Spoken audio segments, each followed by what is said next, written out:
Hello, and welcome to Sleep Unplugged with Dr. Chris Winter. I'm Dr. Chris Winter.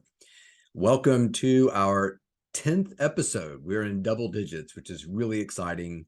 The topic today, alarm clocks, starting your day right. So really excited that you're here. Really excited that you're making this such a fun process and journey for me. It's nice to be creating a little Sleep Unplugged family with you all.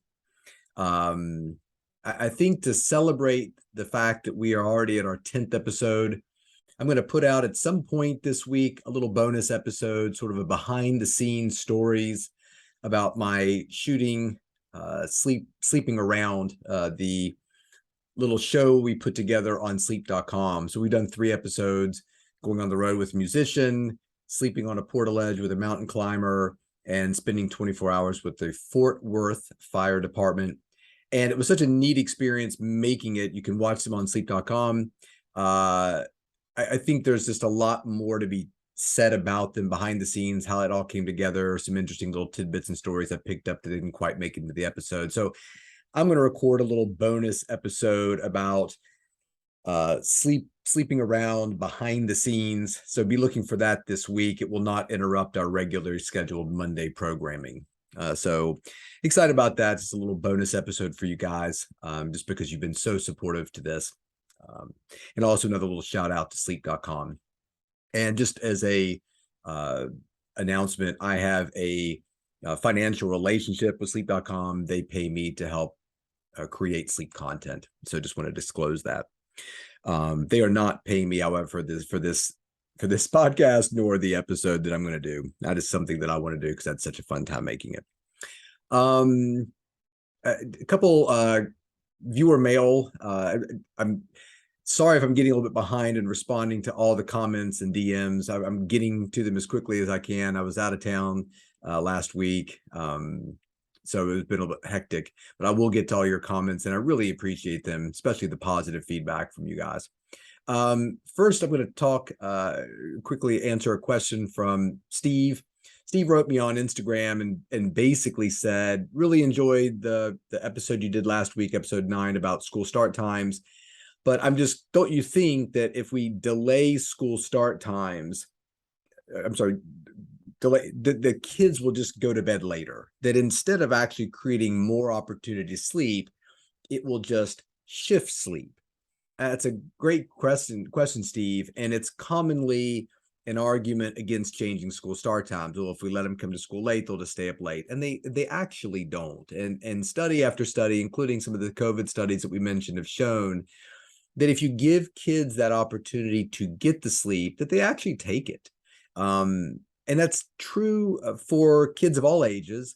I can say from personal experience during the COVID crisis that my own kids did exactly that they would have the opportunity to not have to get up to participate in their sport, not have to get up that early for homeroom, didn't need to be on their Zoom meeting until whatever time. And a lot of times they would just come downstairs and find us there and say, I'm just going to bed. So I do think that there is reason to believe that if you give kids that later start time, that they will actually capitalize on it. So I think that's a very important question, and I hope that's been made clear. I'll also bring up another viewer question. I say viewer. You can watch this podcast if you like on YouTube. There is a Sleep Unplugged YouTube channel if you look it up. If you really want to see what my face looks like mouthing these words, you can do that. If you look today, I'm wearing my Charlie Sheen 2.5 Men shirt, just to give you a mental image of what's going on here. But I like listener mail, listener interaction. This was a email I got from Star, who said, really like your podcast, really like your book. And I'll mention my books in just a second. She said that I found listening to your podcast very helpful. I'm really trying to not nap. I'm getting up on time, which is sort of the topic for today. But I keep waking up at 3 a.m. and it's driving me nuts. Any suggestions? So appreciate that. Just as a reminder, this is not a podcast giving specific medical advice, but if you are somebody who does wake up from time to time or every night at a certain time, just a few considerations. Number one, are you seeking more time for sleep than you actually need? So if somebody says to me, look, I have my alarm clock set for 8 o'clock, but I always wake up at 5:45 and can't get back to sleep. An important question is, what time did you go to bed and how much sleep do you actually need? Or if you're napping during the day, all that sleep counts. Number two, it's interesting that you say that it drives you nuts. I think that's a very important component when it comes to insomnia. And we've talked about this before. Again, first Monday of every month is always a topic related to insomnia. Next podcast, number 11, will be the first Monday of September, and we're going to cover sleeping pills. So be there for that episode. It'll be a doozy. So, but one of the themes we keep coming back to is insomnia only works if you care, if it upsets you, if it drives you nuts, if it becomes a source of frustration or angst to you. It's sort of like a parent saying, oh, when my son puts a little bit of milk, leaves a little bit of milk in the container and puts it back in the refrigerator, that drives me nuts. My guess is we could find parents, although there may be few, where opening up the refrigerator, grabbing the milk and seeing that there's 4 tablespoons of milk left in the gallon jug doesn't drive them nuts.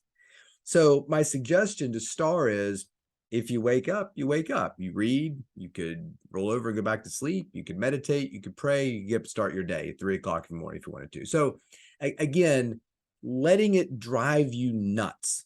Hey, you just woke up. I wake up every day at 7 a.m. That doesn't drive me nuts.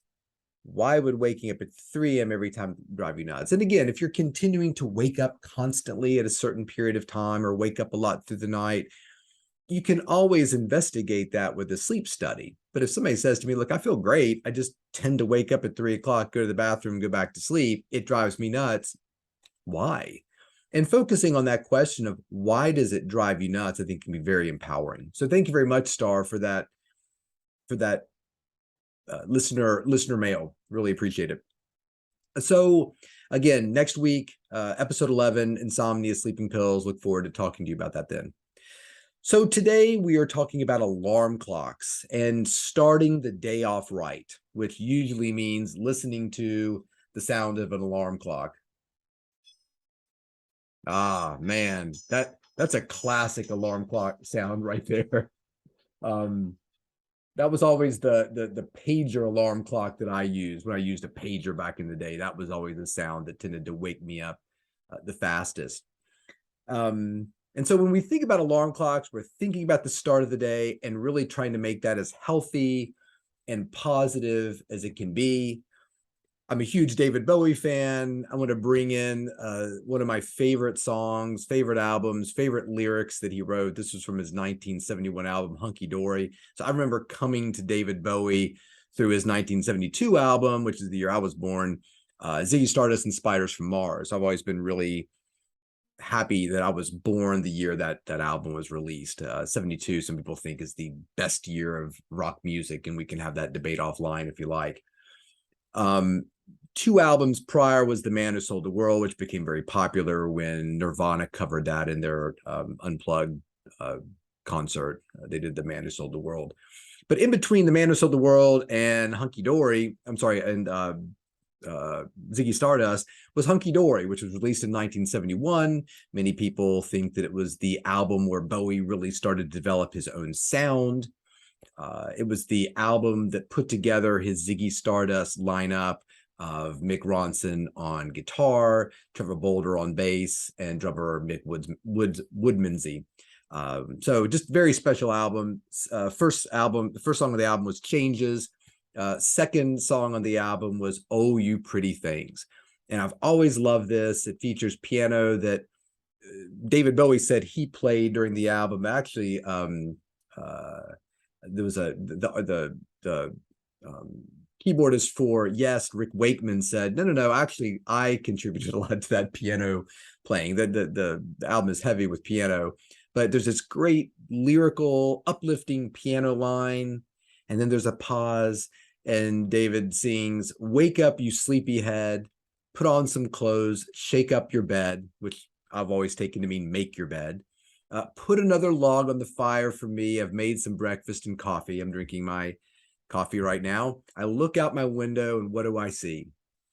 So I love that opening lyric. It's such a great, uplifting, positive way to sort of initially start an album, even though again changes first song. That really encapsulates what I want to talk about today, which is alarm clocks and the start of our day. And when you kind of dissect what he's saying line by line, "Wake up, you sleepyhead." So I always think about sleep inertia, and we're going to talk a little bit about sleep inertia in this episode, which is how you feel when you wake up. It's a question I ask every patient, every client, every athlete.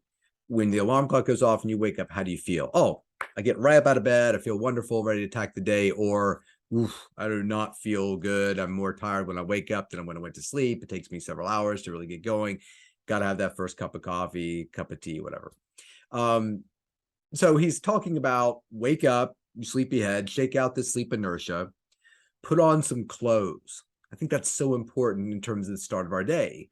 We'll just run around in your pajamas, actually get dressed for the day. It's very empowering. And while you're at it, make your bed. There's a naval officer who actually wrote a little book about the power of making your bed. I'll look that up and post it online. I think it's extremely important that we get up, we get ourselves together, we get our bedroom together, and we move out and start the day.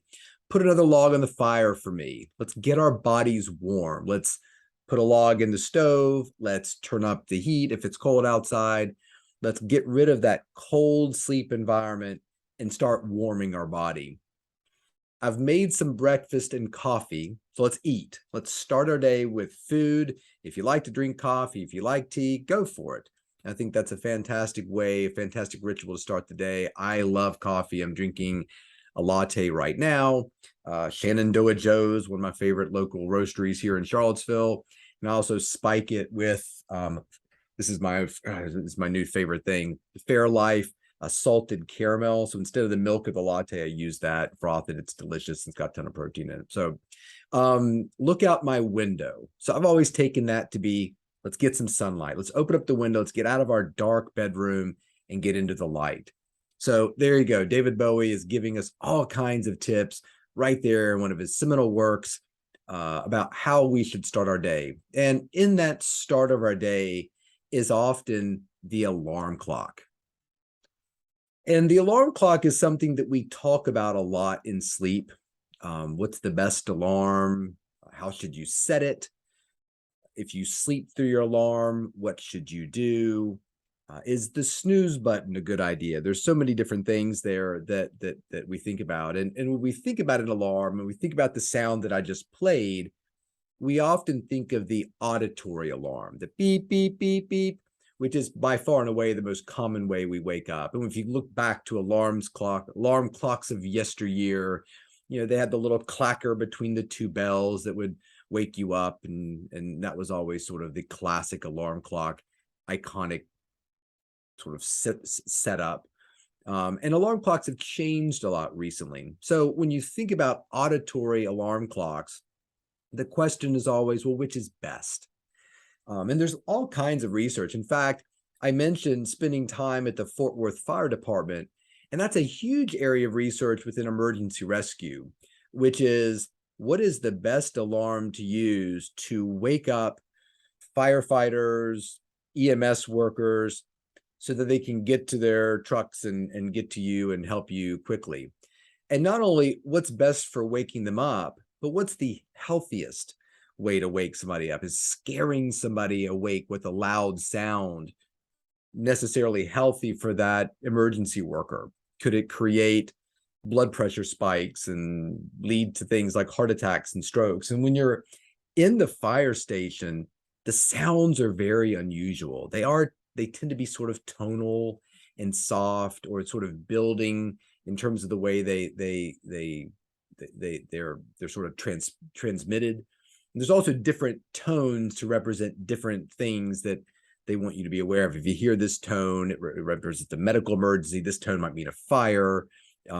So again, very important. A lot of research goes into it. I was reading an interesting study that came out in 2020. It's called Alarm Tones, Music and Their Elements, Analysis of Reported Waking Sounds to Counteract Sleep Inertia. So this is a study that came out of Melbourne, Australia, authored by Adrian Dyer. And basically what they are looking at is, let's look at all of the research that we have that are available to us about alarms that feature sound, and try to figure out which ones are best and which ones might counteract sleep inertia best. I'm going to tell you a few things quickly about sleep inertia. Number one, sleep inertia, again, we sometimes refer to it as sleep drunkenness, the idea that it is difficult for some people to awaken to an alarm or wake up in the morning on time to get to work on time. Now, you can see individuals have increased sleep inertia because of sleep deprivation. If you go to bed tonight at 5 a.m. and you've got a 7 a.m. wake up to go to work, you're going to be awakening when that alarm goes off at 7 a.m. in a very deep state of your sleep. It's a very difficult time to wake up in those first few hours of sleep. And that can be sleep inertia. But for some people, they're feeling sleep inertia after sleeping 10 to 12 hours. It's not just sleep deprivation. It's no. I went to bed at 9 o'clock and I still have trouble getting up at 7 a.m. the next day. So this study was basically looking at, is there special sounds or tones that might be better for waking people up? And I think anybody who's gone through medical training has a lot of experience with this. I had a lot of difficulty waking up when I was on call, to the point where I would actually take my pager, wear like a stocking cap, and put my pager directly upon my ear. That was one way that I kind of found that I would not sleep through my pager, because there were a couple times where I would wake up. I would always tell the nurses on the ward where I was working, hey, listen, if I don't respond to the page, just walk around the corner here and knock on this door and wake me up, like I've clearly done something. One time I actually woke up to a nurse banging on the door, said, hey, Chris, wake up, we need something. And I was like, oh, man, I slept through my pager. Couldn't find my pager. Looking around, not in the bed. It's not falling off my, scrub pants or whatever. I found it later on in the back of a drawer. So clearly at some point, I had responded to the pager, taking it off of my belt or, pants, shoved it in a drawer and went back to sleep and had no recollection whatsoever of doing that. So sleep inertia can be a really powerful thing. I'll tell you one other story quickly about sleep inertia, and I'll post this online. One night, my wife woke me up and said, honey, there was like an explosion. I was like, what? And so I was kind of, out of it a little bit, and, got up and got the flashlight and looked around. One time a tree fell in our house. I went outside, looked to see if the tree fell. No, I couldn't find anything wrong with anything. So in great patronizing husband fashion, I came back inside and said, you know what? It was probably like something that you dreamt. There's an entity called exploding head syndrome, where people hear an explosion in their sleep, in their head, wake up in a panic, think they've had a stroke, but realize that there's really nothing going on. So pat her on the head, went back to sleep. At some point later, she woke me up and said, idiot, go in your closet. And so what? Oh, okay, whatever. Got the flashlight, go back. My closet has completely collapsed. It looked like it was an earthquake footage, essentially. So the entire closet collapses. I can't imagine the sound that it must have made. Slept right through it, no problem. As I've slept through fire alarms, I slept through an earthquake again. So sleep inertia is a big thing. So the selection of the alarm clock is extremely important, because it can really help people with problems with sleep inertia. When somebody comes to my clinic and says, look, I'm having trouble waking up to get to work, that's probably one of the most difficult things for a sleep doctor to treat, because I need you to be awake and conscious to treat things. If you have trouble feeling sleepy at lunchtime, I can give you this medication that will make you feel more awake. Or if you have trouble with restless legs at night, I can give you this medication that will make your legs settle down before you go to bed. If you're having trouble getting up, I can't give you a pill if you're soundly unconscious. So that selection is important. So in this study that Dyer did, he actually looked at different noises from noise, like white noise. Episode 4 of our last podcast we were listening to, that we've recorded, we talked about white noise, pink noise. And so we looked at those. He looked at emergency tones, tone sequences, kind of like I just played, beep, beep, beep, beep, and then voice, and then hybrids, things that, voice and tones happening at the same time. And in this study, it was really interesting. What they found was low frequency tones seemed to work better than voice. So a low frequency tone compared to hearing a voice or even hearing a mother's voice, the low frequency tone worked better. However, voice tended to work better than the high-pitched alarms like I just played you, which I thought was really interesting. And also they found in the study that pop music seemed to do a very good job of reducing sleep inertia as well too. So if you're somebody who has difficulty waking up, the selection of the sound that you are listening to, I think, is extremely important. And I'll put a reference to this article on my social media. Again, that social media is Dr. Chris Winter. That's Twitter, Instagram, and TikTok, DrChrisWinter. I'll just mention my 2 books, The Sleep Solution, Why Your Sleep is Broken and How to Fix It, as well as The Rested Child, Why Your Tired, Wired, or Irritable Child May Have a Sleep Disorder and How to Help. So I think it's important to understand that selecting that right alarm might be a good first step if you've got difficulty waking up or you have a child who has difficulty waking up. And that's a big group of individuals that we see, young people coming to our clinic. Hey, doc, we just can't wake him up to get him up to go to school. So is it sleep inertia? Could it be something like excessive daytime sleepiness or narcolepsy or some other sleep disorder? That's really what we kind of work to find out. So, all right, well, we've covered the sound, but it's interesting when you think about alarm clocks, sound is hearing is one of 5 senses. And there are different alarm clocks that sort of work on different senses. And I sort of wanted to talk about those as well, too. I'm not aware of an alarm clock that works via taste. If anybody is aware of one, I'd love to hear about it, or you could DM me and we'll share it with our Sleep Unplugged family. But if you think about the other senses, we've touched on hearing, but there's vision, there is smell, and then there is feel. And there are alarm clocks out there that tend to work on all those. And the vision one is interesting to me. And the ones that come to mind when it comes to that particular type of alarm clock are the alarms that simulate a sunrise. Philips made one for a long time. There's a company called Hatch that makes a really nice one. People really tend to like that. There is a subscription that goes along with that some people like, some people don't. So you can really sort of customize the sound and everything to what you like. But these alarms do a great job of, when the alarm clock goes off, there is a gentle increase in light. There is no sound, at least initially. Now you can set it up where the light gets brighter and brighter and brighter next to your face on your bedside table. And then if you're not responding to it, then it could make a sound. So it's interesting how many people will tell me that they struggle to find an auditory alarm that wakes them up. But wow, do they wake up, boom, when that visual, that light is used.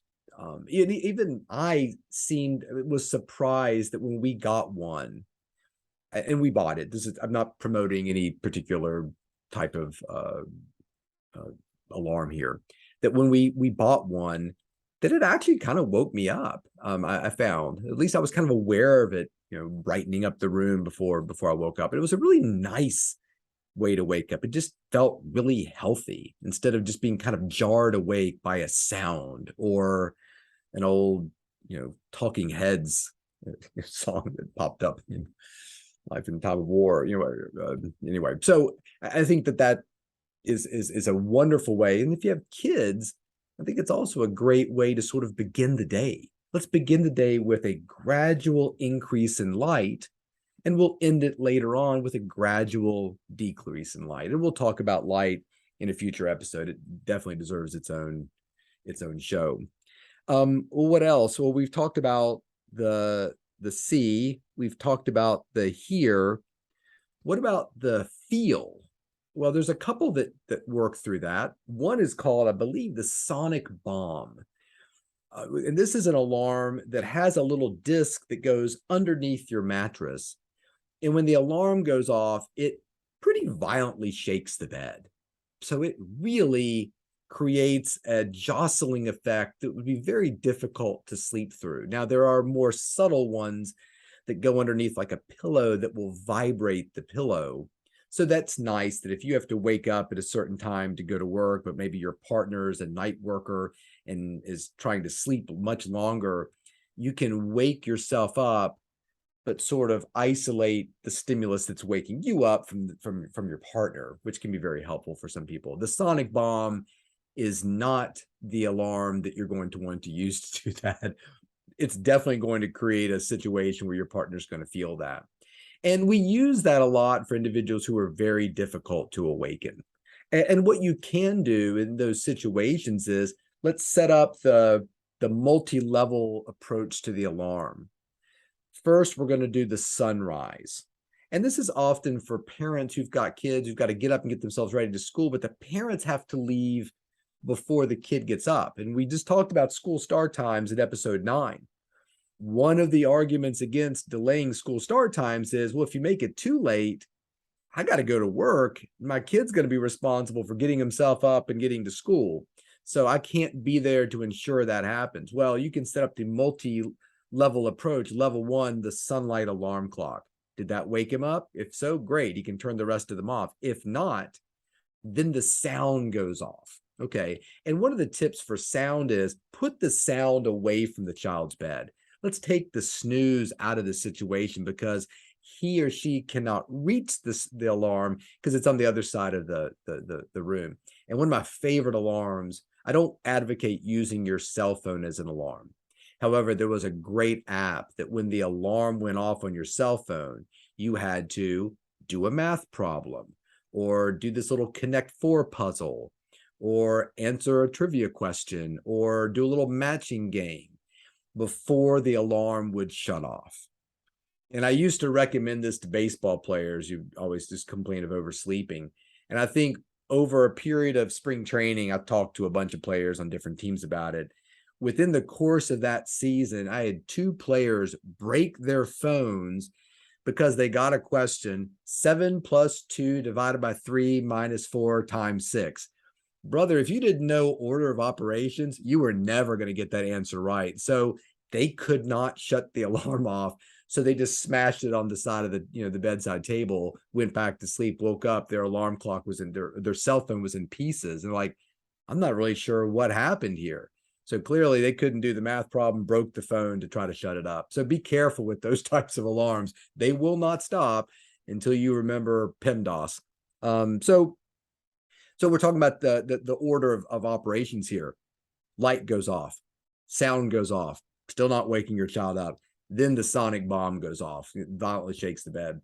Speaking of feel, another one of the alarms that I really like is an alarm called Pavlok, Pavlok.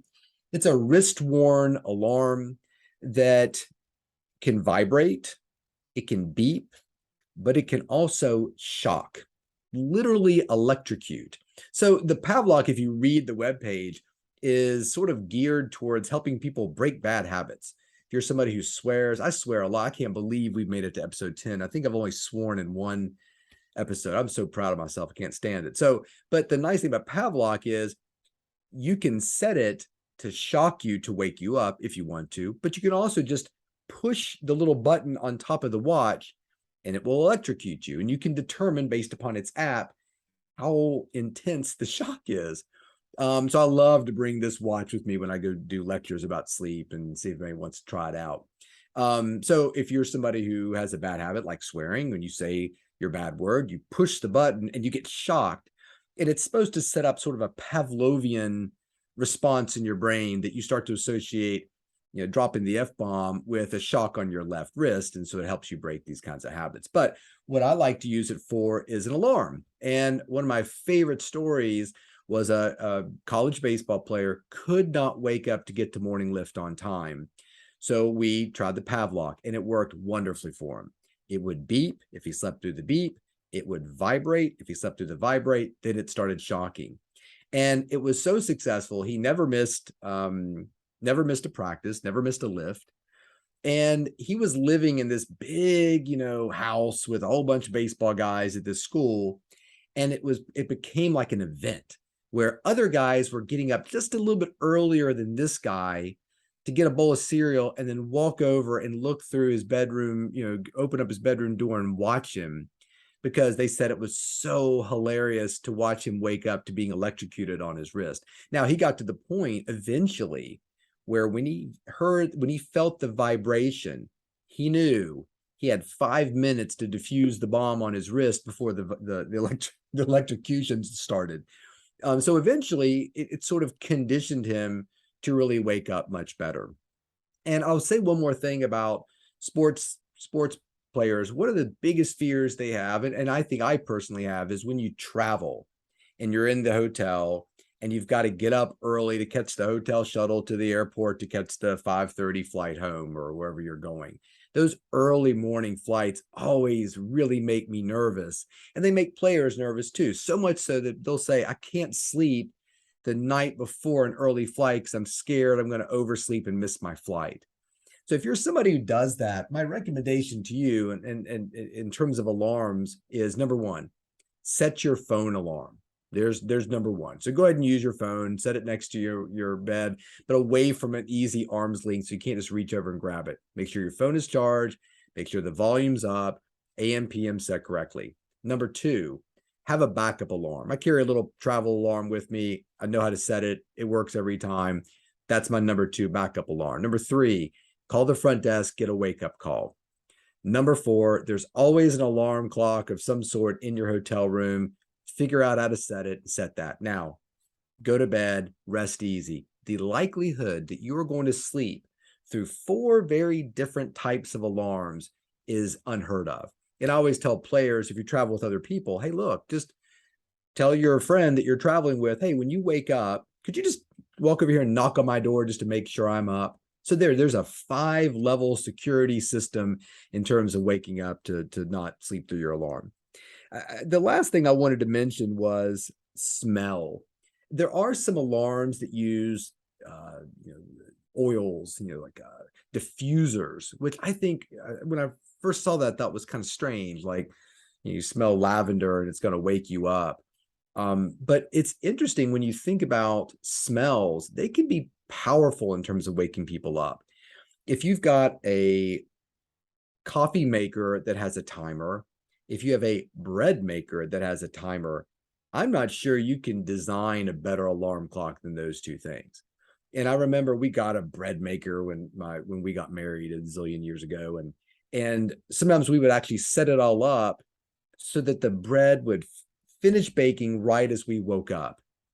The only problem with that is you can have it set and finished baking at 7 a.m. when you wake up, but it's going to be baking from 6:30 to 7 or whatever the time period is. And I found that it just filled our apartment or our home with the smell of baking bread. And not only would it wake me up out of a deep sleep, but it would wake me up and I would be hungry. I want to eat. So, and I look at it's 6:30. I woke up 30 minutes early. I'm like, well, I guess I would go back to sleep. I got 30 more minutes I can sleep. It was difficult to get back to sleep with this lovely yeasty goodness wafting through the entire, domicile. So, if all else fails, a bread machine or a coffee maker might just do the trick. I will say this: I'm not a huge fan of the snooze. It does deserve mention. Listen, you want to snooze once, it's kind of delightful to hit the snooze button and sleep for another 5 to 7 minutes and get up and start your day. What we want to be very careful of is the individual who has to be up at 7. So the snoozing begins at 5:30, and it's a series of snooze for an hour and a half until they have to be up at 7 o'clock. I think that what you're essentially doing there is taking an hour and a half of sleep from 5:30 to 7 and just trashing it. So I'm not here to kill anybody's snooze joy, but I think it's best for us to get a nice continuous sleep for as long as we can. And when it's time to get up, we get up. So if there's debates about that, and there's always a couple debate, well, he snoozes 20 times before he wakes up. I like to get up, and it kind of drives me crazy. I think the non-snoozer wins that argument.